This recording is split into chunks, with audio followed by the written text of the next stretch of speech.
ছবিতে দেখানো ভাস্কর্য প্রদর্শনীর এ দৃশ্যটি উত্তর কোরিয়ার। ফুল, পাখি ও নানা আকারের এসব ভাস্কর্য সবই চিনি ও বিস্কুটের তৈরি। স্থানীয় সময় শুক্রবার উত্তর কোরিয়ার রাজধানী পিয়ংইয়ংয়ে বিশেষ একটি দিনকে ঘিরে এ প্রদর্শনীর আয়োজন করা হয়। 15 এপ্রিল উত্তর কোরিয়ার সর্বোচ্চ নেতা কিম জং উনের দাদা ও দেশটির প্রতিষ্ঠাতা কিম ইল সাংয়ের জন্মদিন। ডে অব দ্য সান নামে অভিহিত বিশেষ এই দিনটিকে সামনে রেখে প্রতি বছর দেশ জুড়ে থাকে নানা আয়োজন।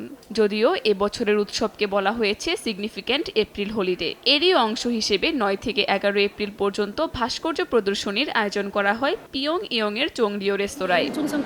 পিয়ংইয়ংয়ের বিভিন্ন রেস্তোরাঁয় যেসব খাবার পরিবেশন করা হয় সেসবের আদলে ভাস্কর্য বানানো হয়েছে।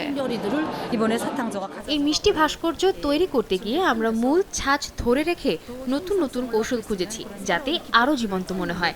ভবিষ্যতে এমন সব মিষ্টি ও স্ন্যাক্স তৈরির চেষ্টা করব, যা মানুষ আরো বেশি উপভোগ করবে।